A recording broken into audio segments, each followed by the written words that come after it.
요한복음 16장 23절, 24절 말씀입니다. 함께 읽습니다. 그날에는 너희가 아무것도 내게 묻지 아니하리라. 내가 진실로 진실로 너희에게 이르노니 너희가 무엇이든지 아버지께 구하는 것을 내 이름으로 주시리라. 지금까지는 너희가 내 이름으로 아무것도 구하지 아니하였으나 구하라. 그리하면 받으리니 너희 기쁨이 충만하리라. 아멘. 네, 성도님들, 휴일은 어떤 날인가요? 네, 휴일은 우리 안에 기쁨이 넘쳐야 되는 날입니다. 그런데 실제적으로 이 기쁜 날이 되지 않는 경우가 가끔 있습니다. 어떤 경우냐면 내 마음에 소원이 가득하고요, 내 마음에 근심이 가득하면 이 날이 기쁜 날이 아니라 근심되고 걱정되고 염려되는 날이 됩니다. 자연스럽게 예배에 나올 때 그런 마음들이 이어져서 말씀을 들어도 반응하지 않는, 말씀을 들어도 내 안에 영이 회복되지 않는 그런 일들이 일어나게 됩니다. 자, 우리가 휴일이 기쁜 날이 되기 위해서는 중심이 바뀌어야 됩니다. 예배의 중심이 내가 되면요, 내 근심, 내 생각, 내 목표가 중심이 되면 그것 때문에 하나님이 주시는 참된 기쁨과 위로 가운데 나갈 수 없습니다. 하지만 우리의 중심이 예배를 통하여 하나님께로 향하게 되면 우리가 세상의 모든 일들 잠시 내려놓고 하나님께 집중하고 말미암아 하나님이 주시는 위로와 힘을 얻게 될 뿐만 아니라 염려와 걱정이 하나님께 맡겨짐을 통하여서 회복되는, 또 하나님께서 놀랍게 기쁨으로 바꿔주시는 그런 경험들을 할 수 있다는 것이죠. 그래서 간절한 소망은 우리 교회 성도님들은 매주일 이 예배 자리에 나오는 마음이 여러 가지 마음들이 있을 수 있지만 하나님을 바라보는 것 때문에 기쁨이 넘칠 수 있기를 소망합니다. 그렇게 매주마다 기도하도록 하겠습니다. 이 시간 함께 오늘 우리에게 주시는 하나님 말씀을 함께 살펴보고자 합니다. 오늘 말씀의 시작을 보면 그날에는 이라는 말로 시작됩니다. 자, 그날이 언제일까요? 그날의 힌트는 19절부터 22절 말씀에 등장합니다. 그날은 어떤 날이냐면 너희 마음이 기쁜 날이다 라고 말합니다. 그리고 이 기쁨을 빼앗을 자가 결코 없다라고 말씀합니다. 우리가 가졌던 염려와 걱정과 근심이 기쁨으로 바뀌는 날이 그날이라고 말씀하고 있습니다. 자, 그날이 언제일까요? 자, 우리 한번 유추해보면 그날은 바로 기독교인 모두에게 기쁨이 되는 날, 예수님께서 죽으시고 3일 만에 부활하신 날, 바로 그날이 예수님이 부활하신 그날을 기쁜 날이라고 말씀하고 있습니다. 예수님의 부활은 성도의 모든 근심과 소망을 기쁨으로 바꿔주시는 놀라운 사건이 됩니다. 그렇게 우리는 이 기쁨을 누리기 위해서 부활주일을 지킬 뿐만 아니라 또 부활주일 전 한 주를 고난주간으로 지내죠. 고난주간은 의미가 어떤 의미냐면 예수님의 고난을 생각하면서 나도 힘들자, 나도 어렵자, 어려운 마음으로 살자가 아니라 정말 하나님께서 주시는 참된 부활의 기쁨을 누리기 위해서 일주일간 나의 삶에 기쁨을 회복하는 시간이 바로 고난주간입니다. 이름이 고난주간에 있어서 왠지 우리가 고난받아야 될 것 같고 고난에 동참해야 될 것 같지만 아니라 기쁨을 회복하는 시간이라는 의미가 더 강하다는 것이죠. 그리고 이 부활의 날은 지금 우리가 모이는 주일에 의미가 더해졌습니다. 자, 우리가 원래 구약의 예배는 토요일, 안식일에 드렸죠. 하지만 예수님의 부활과 함께 우리의 예배 시간이 주일로 옮겨졌습니다. 그것을 의미하는 것이 무엇입니까? 매 주일이 바로 예수님의 부활을 기뻐하는 날이라는 것을 말씀하고 있습니다. 그래서 오늘 서두에 기쁜 날이 되어야 된다라는 것을 말씀드린 이유가 무엇입니까? 우리가 매주일 나와서 이 예배를 통해서 예수님의 부활을 생각하며 또 예수님의 부활을 경험하는 시간이기 때문에 우리 안에 기쁨이 넘쳐야 된다는 것이죠. 자, 오늘 말씀을 다시 한 번 더 봅시다. 그날에는 너희가 아무것도 내게 묻지 아니하리라 라고 말씀하고 있습니다. 아무것도 구하지 아니한다 라고 말씀하시죠. 자, 그날이 언제라고 말씀드렸습니까? 예수님의 부활이라고 말씀드렸습니다. 예수님의 부활 이전에는 이스라엘 백성들이 아무도 예수님께 아무것도 구하지 않았습니다. 하지만 예수님의 부활과 함께 모든 성도는 예수님께 구하며 어떤 은혜가 있습니다.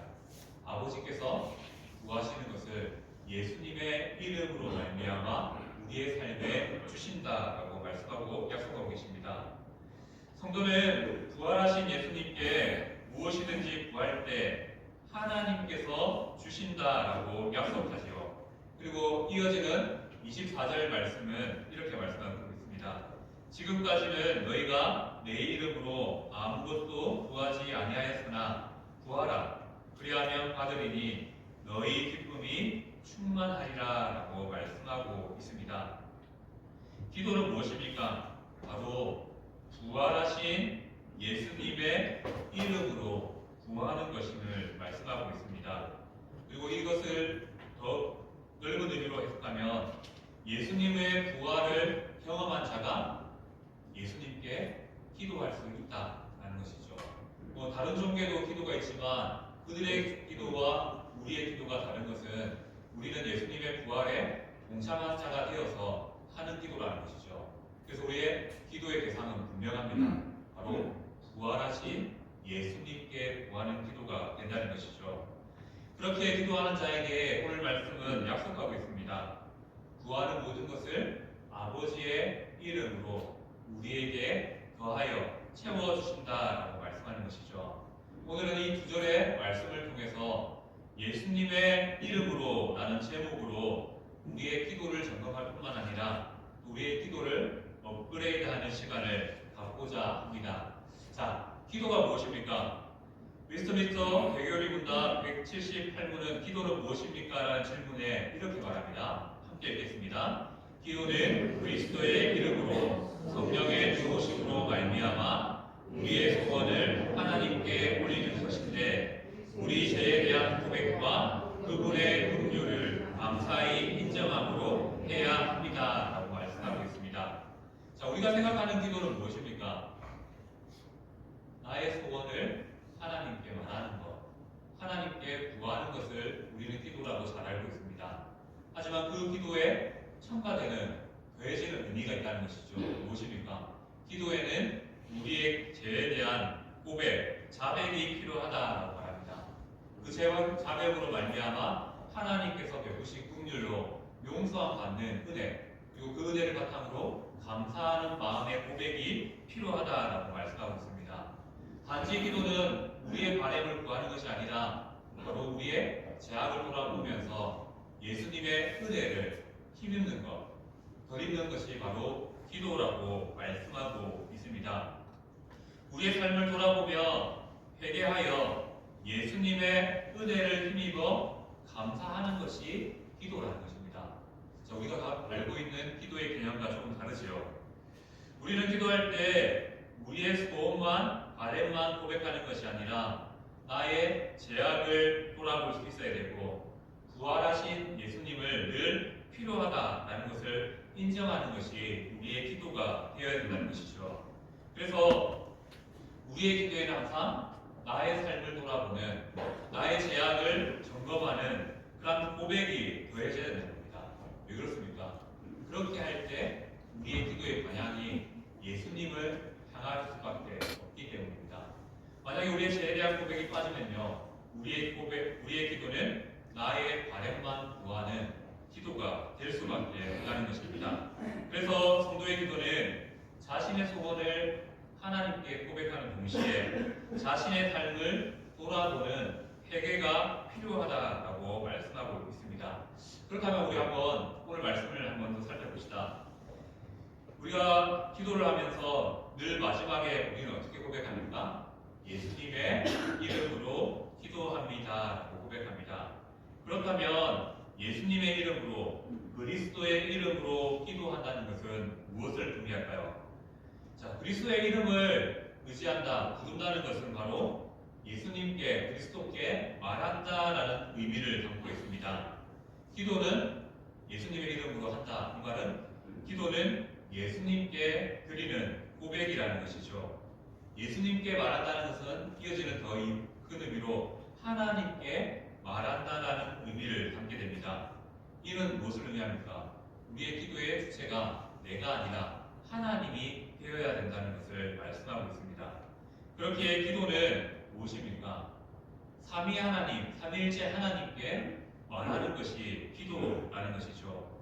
기도가 우리는 이렇게 정의하죠. 기도는 하나님과의 대화라고 정의하는 이유는 바로 우리의 기도의 대상이 내가 아니라, 내가 주체가 아니라 하나님이시다라는 것을 염두하고 하는 말입니다. 그렇다면 이제 한번 질문을 던져보겠습니다. 이 자리에 앉아 계신 성도님들은 하루에 얼마나 하나님과 대화하고 계십니까? 혹시 밥 먹을 때만 잠시 하나님 대화하고 밥 먹는 우리의 모습은 아닙니까? 예수님의 이름으로 기도한다라는 말에는 하나님과의 교제의 의미가 담겨 있습니다. 하나님은 기도를 통해서 성도들과 대화하시기를 원하신다는 것이죠. 그래서 기도는 우리의 바램을 구하는 것도 중요하고요. 하나님의 음성을 듣는 것도 동시에 중요하다는 것입니다. 하나님과의 대화를 즐기시는 성도님 되시기를 소망합니다. 아멘. 그렇다면 예수님의 이름으로 기도한다라는 말에는 어떤 의미가 더해져 있을까요? 어떤 의미냐면 그의 명령에 순종하고 그의 약속들을 신뢰합니다라는 고백이 담겨 있습니다.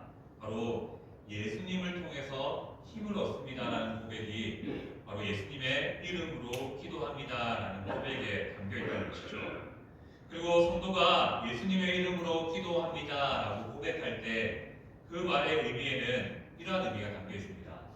주님 말씀대로 살아가겠습니다. 라는 고백이 담겨 있는 것입니다. 그렇기에 기도는 아무나 쉽게 할 수 없는 것이라는 것이죠. 왜 그렇습니까? 기도에는 항상 순종이 따라야 되기 때문입니다. 바로 말씀에 대한 순종이 예수님의 이름으로 기도합니다라는 그 의미에 담겨 있다는 것이죠. 우리는 혹은 이렇게 생각하죠. 기도를 길게 하면 하나님께서 기뻐 받아주실 것 같고 길게 하면 된다라고 생각하기 쉽습니다. 하지만 하나님의 말씀을 떠난 기도는 안 된다는 것이죠. 기도는 길고 짧은 것도 어떻게 보면 우리의 신앙에 중요할 수 있겠지만 그것보다 더 중요한 것은 무엇입니까? 우리의 기도가 하나님의 말씀을 떠나서는 안 된다는 것입니다. 성도는 기도와 말씀을 함께 병행하는 자가 되어야 된다는 것이죠. 기도만 잘한다고 우리의 삶이 신앙이 좋은 것이 아니라는 것이죠. 말씀만 잘 읽는다고 우리의 신앙이 하나님이 원하시는 신앙이 되는 것이 아닙니다. 성도는 항상 기도와 말씀을 함께 병행해야 된다는 것이죠. 왜 그렇습니까? 말씀 속에 기도의 응답이 담겨 있습니다. 그리고 말씀 속에 우리가 기도해야 될 이유가 담겨 있기 때문입니다. 우리가 기도를 하기 위해서는 바로 말씀의 은혜와 말씀의 지도와 말씀의 응답이 필요하다는 것이죠. 그렇기에 예수님의 이름으로 기도합니다라는 고백에는 이러한 의미가 담겨 있는 것입니다. 말씀에 근거해서 기도합니다. 하나님의 말씀을 의지하여 기도합니다라는 의미가 담겨 있는 것이죠. 성도는 말씀과 기도를 결코 분리해서는 안 된다는 것입니다. 기도의 시작과 응답이 말씀 속에 있기에 기도는 항상 말씀과 함께 해야 되는 것입니다. 자, 우리가 기도하는데 응답이 늦은 것 같죠? 왜 그럴까요? 말씀이 함께하지 않는 기도를 하고 있을 수 있다는 것입니다. 자, 우리가 응답받는 기도를 하는 방법의 비결은 무엇입니까?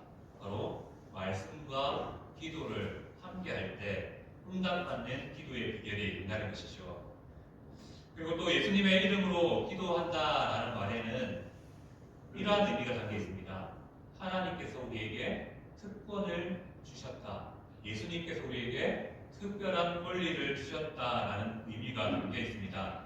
예수님은 제자들에게 자신의 이름으로 하나님 아버지께 나아갈 수 있는 특권을 주셨습니다. 제자들이 예수님의 이름으로 구하는 모든 것을 아버지께서 그들에게 주신다라고 약속하셨습니다. 이는 성도의 모든 기도는 예수님의 이름으로 라고 기도해야 된다는 것이고요. 그리고 또 우리가 기억해야 될 것은 예수님의 이름으로만 기도하면 하나님께서 모든 것을 채워주신다라는 것은 아니라는 것을 기억해야 됩니다. 오히려 우리가 예수님의 이름으로 기도한다는 것은 어떤 의미입니까?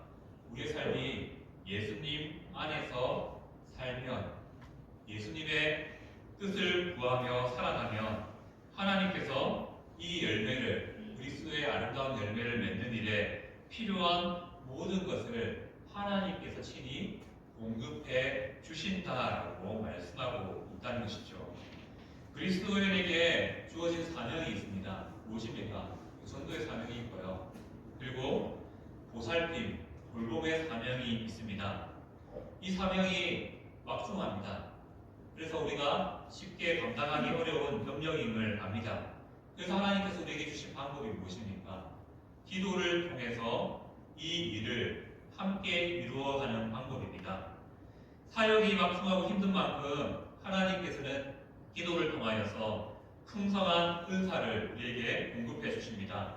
그리고 예수님의 이름으로 우리에게 주신 이 사명을 수행할 수 있도록 해주신다는 것이죠. 바로 예수님의 이름으로 기도한다는 말은 무엇입니까? 우리가 하나님을 위해서 살아가는 모든 삶의 필요를 하나님이 친히 채워주시고 공급해 주신다는 것이죠. 우리가 주기도문의 핵심도 이거죠. 우리가 하나님 나라를 구하며 살아가면 하나님께서 우리의 필요한 모든 일용한 것들을 채워주신다는 것이고요. 또 마태복음 6장 33절의 말씀처럼 먼저 그의 나라와 의를 구하면 우리에게 필요한 모든 것을 더하신다라고 말씀하신 것과 같습니다. 바로 우리에게 예수님의 이름으로 기도한다는 것은 우리에게 특권을 주셨다는 것을 의미하고, 그 특권은 무엇입니까? 우리가 하나님의 뜻을 구하면 그 뜻에 필요한 모든 것을 하나님께서 우리의 삶에 친히 채워주시고 공급해 주신다라는 의미를 담고 있습니다. 그렇다면 다시 한 번 더 질문합니다. 성도는 왜 그리스도의 이름으로 기도해야 될까요? 성경에 보면 하나님도 있고 성령님도 계신데 왜 성도는 그리스도의 이름으로 기도해야 될까요? 답은 간단합니다. 바로 우리 안에 있는 죄악 때문에 우리는 예수님의 이름으로 기도해야 된다는 것이죠. 항상 우리 안에 있는 이 죄악은 우리의 삶이 하나님께로 나아갈 수 없게 막아버립니다. 오히려 우리 안에 있는 이 죄는 하나님과 우리 사이의 간격을 더 멀게 만들어버린다는 것이죠. 그래서 우리에게는 하나님과 우리 사이의 간격을 줄이는 죄악의 문제를 해결하는 중보자가 필요합니다. 그 중보자가 누구십니까? 바로 예수님이십니다. 우리가 우리의 죄의 문제를 우리가 스스로 해결할 수 없기 때문에 우리의 죄악의 문제를 해결하사 우리와 하나님과의 간격을 좁혀주시는, 하나님께 나아갈 수 있게 만들어주시는 그 예수님의 능력이, 공로가 필요하다는 것이죠. 그렇기 때문에 우리는 예수님의 이름으로 기도할 수밖에 없는 것입니다. 우리의 죄악의 문제는 결국 예수님의 십자가밖에 없다는 것이죠. 예수님의 십자가의 은혜가 죄를 용서받는, 죄의 문제를 해결하는 유일한 방법이라는 것입니다. 우리는 이 예수님의 십자가를 의지할 때, 공로를 의지할 때 우리의 삶이 하나님께로 나아갈 수 있다는 겁니다. 다른 것이 아니죠. 내 종교적 열심이 하나님께로 나아갈 수 있게 만드는 것이 아닙니다.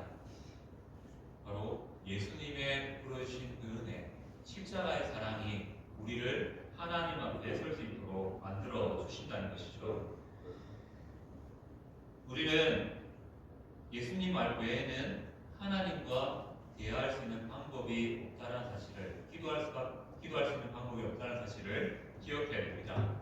그렇다면 우리는 예수님을 의지하며 예수님의 이름으로 기도해야 되는 것을 알겠는데, 우리는 우리의 기도가 어떠한 방법으로 이루어져야 될까요? 우리 중학생들도 함께 예배하기 때문에 우리가 잘 아는 기도의 손이라고 말하죠. 기도는 이러한 내용을 담아야 됩니다. 특별히 대표 기도를 할 때 이러한 내용들을 담아서 기도하는 것이 유익합니다라는 기준들이 있습니다. 첫 번째, 우리의 기도는 무엇이 되어야 됩니까? 찬양을 담아야 됩니다. 이 찬양은 하나님을 부르는 것이죠. 우리가 기도할 때 우리의 기도가 나의 바람이 되지 않기 위해서 우리는 하나님의 이름을 먼저 불러야 됩니다. 그 부르는 방법들은 여러 가지가 있죠. 전능하신 하나님, 사랑이 충만하신 하나님, 이런 식으로 우리가 하나님의 이름을 부름으로 우리의 기도가 시작해야 됩니다. 우리의 기도가 하나님의 이름을 부른다는 것은 무엇을 의미합니까? 내가 믿는 하나님에 대한 신앙 고백으로 우리의 기도가 시작된다는 것이죠. 그래서 이 부르는 이 방법들은 자신의 신앙 고백이 됩니다. 사랑이 갈급한 사람은 사랑의 하나님을 구해야 되겠고요. 우리의 삶에 죄 용서가 필요한 분들은 죄를 사하시는 공의의 하나님을 구해야 됩니다. 그런 식으로 우리의 신앙의 고백을 먼저 고백하고 우리의 기도가 시작되어야 된다는 것이죠. 그것을 찬양이라고 말할 수가 합니다. 두 번째 우리의 기도에 포함되어야 될 내용은 감사입니다. 감사는 우리의 삶에 부어주신 하나님의 은혜에 대한 반응이지요. 한 주간 혹은 매일매일 주신 은혜를 생각하며 하나님을 향한 감사를 고백해야 됩니다. 이는 하나님께 영광을 돌리는 행위가 된다는 것이죠. 바로 기도에 찬양과 감사가 함께 담겨야 된다는 것이죠. 그리고 세 번째 포함되어야 될 내용은 죄의 고백이 필요합니다. 기도를 통해서 우리는 우리의 죄를 돌아보고 회개하는 것이 필요하다는 것이죠. 우리가 하나님의 말씀대로 살지 못했던 것과 하나님의 말씀대로 살아가는 데 부족했던 것들을 돌아보며 회개함이 필요합니다. 그렇게 예수님을 향한 기도, 하나님을 향한 기도가 되어야 된다는 것이죠. 그리고 우리의 기도에 담겨될 네 번째는 간구입니다. 간구는 나의 필요를 구하는 것과 동시에 하나님의 필요를 구하는 것이 동시에 구해져야 된다는 것이죠. 그러한 기도가 바로 하나님께서 원하시는 기도이고 우리의 기도가 되어야 되는 것입니다. 그리고 마지막 포함될 기도의 내용은 이 모든 것들을 예수님의 이름으로 기도하는 것입니다. 예수님의 이름으로 기도한다는 것은 이미 앞선 말씀을 통해서 설명드렸습니다. 바로 우리는 우리의 기도에 찬양과 감사와 죄의 고백과 간구와 예수님의 이름을 구하는 이 내용들을 담아야 한다는 겁니다. 특별히 대표 기도를 할 때는 이런 순서들을 따라서 기도하는 게 좋겠고요. 개인의 기도에 대해서는 조금 이 방법이 아니더라도 기도하는 것들이 필요하다는 것을 기억했으면 좋겠습니다. 이렇게 우리는 하나님께 기도할 수 있습니다. 그렇다면 이제 기도의 방법은 알겠는데 우리는 무엇을 위해서 기도해야 될까요? 첫 번째는 하나님의 영광을 구하며 기도해야 됩니다. 두 번째는 교회의 평강을 구하며 기도해야 됩니다. 세 번째는 자신과 내 옆에 있는 이웃의 선을 위해서 기도해야 됩니다. 성도는 먼저 하나님의 영광을 위해서 기도해야 되죠. 내게 베푸신 모든 것이 하나님께서 주셨음을, 하나님의 은혜임을 고백할 수 있어야 됩니다. 더 나아가서 그 은혜를 가지고요, 교회의 평강을 위해서 기도해야 됩니다. 교회를 위한 기도는 목사와 장로에게만 주어진 특권이 아닙니다. 모든 성도가 마땅히 동참해야 될 기도 제목이라는 것이죠. 또 성도들이 날마다 기도해야 될 제목이라는 것입니다. 늘푸른 교회는 성도들은 우리 교회를 통해서 하나님이 주시는 평강이 이 교회 가운데 가득하기를 기도해야 됩니다. 그래서 교회에 나올 때 모든 성도들이 이 교회로 나오는 것만으로도 하나님 나라를 누린 것 같은 기쁨과 행복을 누리는 그런 교회가 될 수 있도록 기도해야 된다는 것이죠. 뿐만 아니라 우리가 기도해야 될 기도 제목은 자신과 우리의 이웃에 있는 선을 위하여 기도해야 됩니다. 특별히 다른 사람의 선을 위해서 기도해야 된다는 것이죠. 이를 다른 표현으로 중보기도라는 단어를 사용하기도 합니다. 바로 우리에게는 이러한 기도의 제목들이 필요합니다. 하나님의 영광과 교회의 평강과 자신과 이웃의 선을 위한 구함이 우리의 기도에 담겨져야 된다는 것이죠. 자, 여기 계신 성도님들은 다 기도의 자리에 서 계신 것 같습니다. 혹시 기도를 했는데 응답이 늦거나 응답이 없다라고 느껴보신 분들 계십니까? 응답이 없다는 것은 나의 기도를 점검해 보아야 된다는 신호일 수 있습니다. 왜 기도에 응답이 없거나 늦어진다라고 느껴질까요? 혹시 그 기도의 제목이 내 바람이 아닙니까? 내 욕심이 아닙니까? 우리는 한 번쯤 우리의 기도를 점검해 봐야 됩니다. 기도는 무엇입니까? 내 소망을 하나님께 관철해서 이루는 것이 기도가 아닙니다. 하나님의 뜻에 순종하기 위한 방법이 기도라는 것입니다. 그래서 우리는 늘 우선순위를 놓쳐서는 안 됩니다. 나의 필요를 채우면 하나님을 위해서 살겠습니다가 아니라 하나님을 위해 삽니다. 하나님 책임져 주세요. 이것이 바로 성도의 기도가 되어야 된다는 것이죠. 하나님은 이 일을 위해서 우리에게 바로 하나님의 영광을 위해서 또 교회를 위해서 또 지체를 위해서 기도하라라고 말씀하신 것이죠. 바로 하나님은 다른 사람을 위한 기도, 그 기도를 통해서 우리의 기도가 갖춰지기를 원하신다는 겁니다. 신기한 게 있습니다. 우리의 바람들이 참 많고요. 우리의 소망들이 참 많습니다. 그런데 이 바람들을 막 구하지만 잘 이루어지지 않습니다. 그런데 우리의 기도의 방향을 좀 바꿔서요. 하나님의 영광과 교회의 평강과 다른 사람들의 선을 위해서 기도하면요. 신기한 일이 일어납니다. 무슨 일입니까? 나의 필요를 채우시는, 나의 필요를 응답하여 주시는 그 하나님의 놀라운 일하심을 경험하게 된다는 것입니다. 우리의 기도가 바로 이러한 은혜를 누리는 기도가 되어야 되는 것이죠. 우리의 삶에 하나님의 영광과 교회의 평강과 지체를 위해서 기도하면요. 우리의 삶의 필요는 하나님이 친히 채워주신다라고 말씀하고 있습니다. 오늘 말씀처럼 예수님의 이름으로 구하면 바로 아버지께서 그의 이름으로 우리의 삶에 필요한 모든 것을 채워주신다는 것이죠. 그리고 우리가 또 기도하되 기억해야 될 것이 있습니다. 우리가 하지 말아야 될 기도도 분명히 있습니다. 어떤 기도입니까? 부정한 일을 위한 기도는 절대 해서는 안 됩니다. 말씀과 위배되는 그런 바램을 구하는 기도는 절대 해서는 안 된다는 것이죠.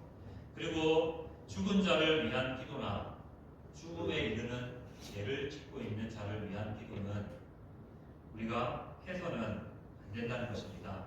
우리의 기도는 그리스도의 교회를 위하여, 또 교역자를 위하여, 공직자를 위하여, 우리의 형제와 가족과 원수들을 위해서는 기도해야 됩니다. 하지만 죽은 자를 위해서는 기도해서는 안 된다는 것이죠. 그리고 죽음에 이르는 죄, 대표적으로 말하면 이단의 개소라고 말하는, 자기가 예수라고 말하는 그런 사람들을 위해서는 기도할 필요가 없습니다. 그들의 삶은 하나님의 심판이 이미 예비되었기 때문입니다. 우리는 마땅히 기도해야 될 것들을 붙잡음을 통하여서 바른 기도의 방향으로 나아갔으면 좋겠습니다. 장례식에서 제가 늘 반복하는 말들이 있습니다. 우리는 죽은 자를 위해서는 예배하지 않습니다. 왜냐하면 하나님께서는 우리의 예배가 산자들의 예배가 되기를 원하십니다. 그리고 무엇보다도 산자들이 중요하다는 것이죠. 마찬가지로 우리의 기도도 그런 방향으로 가야 된다는 것입니다. 그렇게 우리의 기도가 하나님의 영광과 교회의 평강과 다른 사람들의 선을 위한 기도가 되어야 되는 것이죠. 자, 오늘 말씀을 함께 정리하며 마무리하도록 하겠습니다. 앞서 말씀드렸던 것처럼 기도는 하나님과의 대화입니다. 이를 조금 풀어볼까요? 우리의 인생에 하나님에 대한 오해가 쌓이는 이유는 무엇일까요? 대화하지 않습니다. 우리가 기도하지 않으면요, 하나님에 대한 오해가 쌓이기 마련이라는 것입니다. 우리의 기도가 사라지면 우리는 도무지 하나님을 알 수 없다는 것입니다. 그리고 우리의 기도가 사라지면, 우리의 삶의 기도가 사라지면 하나님을 믿는 믿음도 연약해질 수밖에 없다는 것입니다. 대화하지 않는데, 하나님과 교제하지 않는데 하나님과 친해질 수 있을까요? 하나님과 가까워질 수 있을까요? 그렇다는 것입니다. 우리는 오늘 말씀처럼 예수님의 이름으로 기도해야 됩니다. 특별히 부활하신 예수님의 이름으로 거듭남의 은혜를 입고 기도해야 된다는 것이죠. 우리가 예수님의 이름으로 기도 드릴 때 우리의 기도가 바로 기쁨으로 응답받는 비결이 됩니다. 또한 우리의 기도가 더 풍성해지는 비결이 됩니다. 바로 우리는 그러한